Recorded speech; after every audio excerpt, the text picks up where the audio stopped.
दोस्तों, बांग्लादेश में बेहुरमती का वाकया अमीर कतर का पाराहाई ऐसा ऐलान कर दिया कि नरेंद्र मोदी और तमाम इस्लाम दुश्मनों की रूह कांप गई।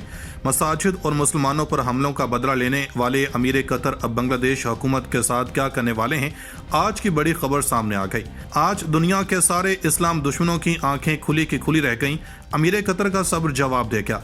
मुल्क से हिंदुओं और बुतखानों को खत्म करने के बाद हसीना वाजिद को क्या पैगाम भेजा गया? भारत भी कांप गया।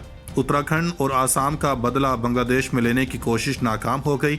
20 अरब ममालिक एक बार फिर से मैदान में। दुनिया का कोई भी मुल्क की पैरवी करेगा तो इसके साथ अंजाम क्या होगा, इबरतनाक बयान सामने आ गया। बांग्लादेश में एक बार फिर से इस्लाम दुश्मनी उरूज पर आने लगी। आरएसएस के गुंडे भारत में नाकाम होने के बाद हमसाया मुल्क में पहुंच गए। बांग्लादेश की जमात इस्लामी ने भी कमाल कर दिया। हिंदुओं के ट्विटर मुआफ़ी नामों से भर गए। सबसे बड़े मंदिर की शामत आते ही हिंदुओं की नींदें हराम हो गईं। वीडियो में तफसील से आगे चलकर यह भी बताएंगे कि अमीर कतर ने बांग्लादेश हुकूमत के खिलाफ क्या इकदाम किया है और क्या इस्लामोफोबिया पर कोई बड़ा इकदाम उठाया जाने वाला है। दोस्तों, अमीर कतर ने अपने मुल्क में आज मुस्लिम कत्लेआम का बदला पूरा करने के बाद बांग्लादेश का रुख कर लिया है, जिसके बाद भारतीय मीडिया पर सफ़े मातम बिछ गया है।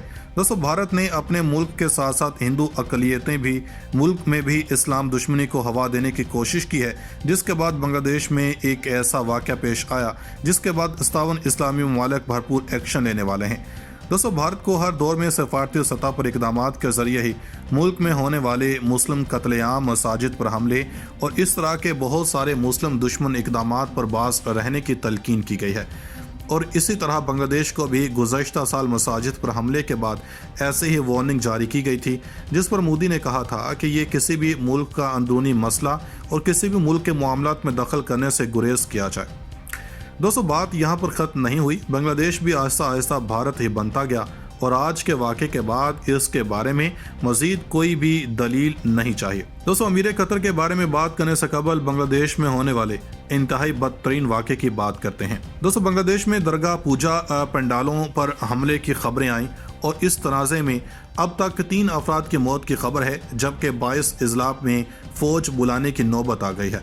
दोस्तों, कोमिला के मुकाम पर एक पूजा पंडाल में तोड़फोड़ की इतला मिली और सोशल मीडिया में तस्वीर भी वायरल हुई। और इसी किस्म का दूसरा वाक़या चिटागांग के पेकुया में पेश आया, जहां अवामी भीड़ ने एक दरगाह पूजा पंडाल पर हमला करके बड़े पैमाने पर तोड़फोड़ की। मुकामी लोगों ने सोशल मीडिया पर तस्वीरें पोस्ट की हैं जो हंगामे का मुंह बोलता सबूत हैं।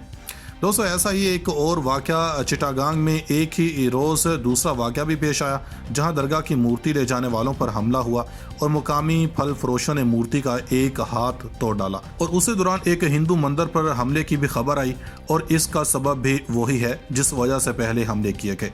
दोस्तों, इन तमाम हमलों की वजह बांग्लादेश के एक मंदिर में कुरान करीम की बेहुरमती थी, जिसकी वजह से मुसलमानों का खुद पर काबू रखना नामुमकिन था और इन्होंने इस मंदिर को मिसमार कर दिया। दोस्तों, उधर एक ट्वीट में हिंदू यूनिटी कौंसिल ने कहा कि हम एक ट्वीट में नहीं बता सकते कि गुज़श्ता 24 घंटों में क्या हुआ।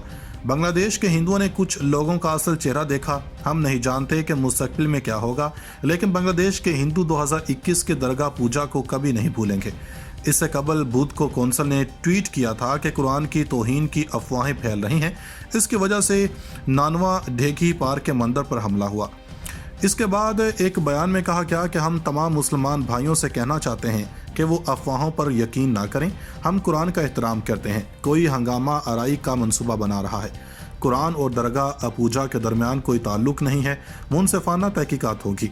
बराह करम किसी हिंदू या मंदिर पर हमला ना करें।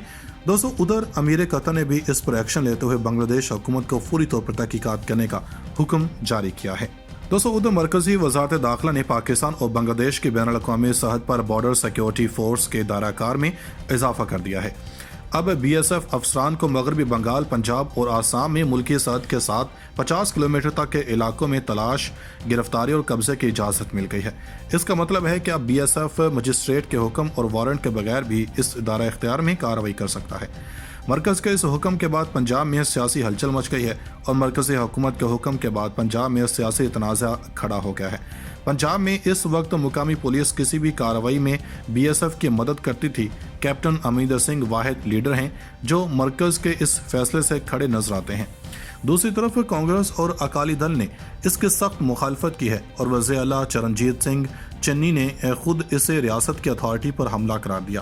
چرنجیت چنی نے احتجاج کیا۔ پنجاب کے وزیر اعلیٰ چرنجیت سنگھ چنی نے مرکزی حکومت کے اس فیصلے کی مخالفت کی ہے۔ انہوں نے کہا کہ میں حکومت ہند کے یک طرفہ فیصلے کی شدید مذمت کرتا ہوں۔ مرکز نے بین الاقوامی سرحدوں کے ساتھ 50 کلومیٹر کے دائرے میں BSF کو اضافی اختیارات دیے ہیں، جو کہ وفاقی ڈھانچے پر براہ راست حملہ ہے۔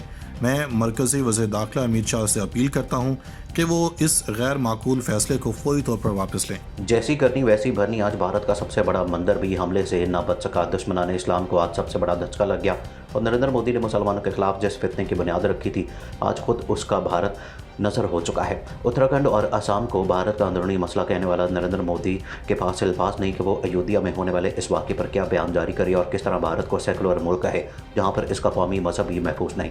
آج بھارت کا وہ سب سے بڑا مندر بھی لہو لہان ہو گیا، جس کی وجہ سے مسلمانوں اور ہندوؤں کے درمیان بہت سارے تنازعات ہوئے اور مسلمانوں کو مورد الزام ٹھہرایا گیا۔ لیکن اب نریندر مودی سرکار خاموش کیوں ہے اور یہ حملہ کس نے کیا ہے؟ بھارت میں مسجدوں کے بعد اب ان کے اپنے ہی مندر محفوظ نہ رہ سکے۔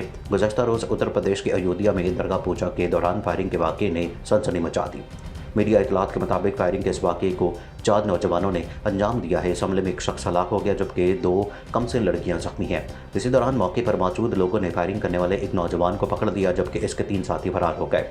یہ واقعہ اپنی نوعیت کا انوکھا واقعہ ہے اور یہ کوتوالی نگر کے کارخانہ نیل گودام کے قریب پیش آیا۔ پولیس کے مطابق اس کی اطلاع کے بعد اعلیٰ عہدیدار موقع پر پہنچ گئے اور تحقیقات شروع کر دی اور ان کے پہنچتے ہی فائرنگ سے زخمی ہونے والی دونوں لڑکیوں کو نازک حالت میں پایا گیا، جن کو لکھنؤ ٹراما سینٹر رجوع کیا گیا۔ اس حوالے سے SSP نے معاملے کی تحقیقات کے لیے 4 ٹیمیں تشکیل دیں اور موقع پر موجود مشتبہ لوگوں کو تسلی دینے کے لیے کہا کہ پولیس وہاں سے پکڑے گئے ایک حملہ آور سے پوچھ تاچھ کر رہی ہے۔ اس واقعے کے حملہ آوروں کی بات کریں تو 4 افراد نے یہاں پر فائرنگ کی اور اس دوران وہاں پر پوجا پاٹ چل رہا تھا، جبکہ پولیس کا دعویٰ ہے کہ انہوں نے ایک گرفتار کر لیا ہے اور باقی تینوں حملہ آور گاڑی چھوڑ کر فرار ہو گئے۔ SSP نے بتایا کہ فائرنگ کا درگاہ پوجا سے تعلق نظر آتا ہے کیونکہ یہ واقعہ پنڈال سے دور گھر چھوڑ کر پیش آیا۔ اس واقعے پر SP لیڈر اور سابق وزیر پون پانڈے جو ضلع ہاسپٹل پہنچ کر زخمیوں کی عیادت کرنے پہنچے۔ ایودھیا فیض آباد درگاہ پوجا منا رہا ہے اور دوسری جانب یہاں پر حملے شروع کر دیے گئے۔ انہوں نے ریاست میں امن و امان کی صورتحال پر تشویش کا اظہار کرتے ہوئے کہا کہ BJP حکومت میں مجرموں کے حوصلے بڑھے ہیں۔ انہوں نے مرنے والوں کے لواحقین کو 1 کروڑ روپے معاوضہ دینے کا اعلان کیا ہے اور دونوں لڑکیوں کے مناسب علاج کے انتظامات کیے جائیں اور ساتھ ساتھ حملہ آوروں کو جلد گرفتار کرنے کا مطالبہ کیا۔ دوسری جانب بھارت میں انتہا پسندی کے واقعات میں اضافہ ہوتے ہی بھارت کی ایک عدالت نے انوکھا منطق شروع کر دیا، جس میں ایک بار پھر سے مسلمانوں کے گرد گھیرا تنگ کیا جائے گا۔ یہ سب جانتے ہیں کہ انڈین آئین سیکولر اصولوں پر مبنی نہیں ہے اور یہ مختلف مذہبی عقائد میں فرق کرتا ہے، اور اس کا عملی نمونہ آج ایک بھارتی جج نے پیش کر دیا، جس کے بعد بھارت میں انتہا پسندی کا ایک نیا دور شروع ہونے والا ہے۔ قانون اور آئینی حلقوں میں ایک جج شیکھر کمار یادو کے عدالتی فیصلوں اور بیانات پر تنقید کی جا رہی ہے کیونکہ ہندو نظریات ان کی جانب سے دیے گئے عدالتی فیصلوں پر حاوی دکھائی دیتے ہیں۔ حال ہی میں انڈیا کی الہ آباد ہائی کورٹ کے جج شیکھر کمار یادو نے کہا کہ رام اور دیگر ہندو دیوتاؤں کو قانون کے ذریعے قومی اعزازات سے نوازا جائے۔ جسٹس یادو نے یہ بات ہندو دیوتاؤں رام اور کرشن کے خلاف فحش تبصرے کرنے کے الزام میں ایک شخص آکاش جاٹو اور سوریہ پرکاش نامی ایک شخص کی درخواست ضمانت کے سماعت کے دوران دی۔ آکاش کو ضمانت دیتے ہوئے جسٹس یادو نے کہا کہ بھگوان رام، بھگوان کرشن، رامائن، گیتا اور اس کے مصنف مہارشی اور مہارشی وید ویاس قومی ورثے کا حصہ ہیں اور انہیں انڈین پارلیمان میں قانون سازی کر کے قومی اعزاز دینے کی ضرورت ہے۔ اس حوالے سے مزید کیا اپڈیٹس آتی ہیں آپ کو ہر وقت فراہم کی جائیں گی، لیکن اس کے لیے ضروری یہ ہے کہ آپ سب سے پہلے چینل کو سبسکرائب کر کے بیل آئیکن کو پریس کریں تاکہ آپ کو سبھی ویڈیوز بر وقت ملتی رہیں۔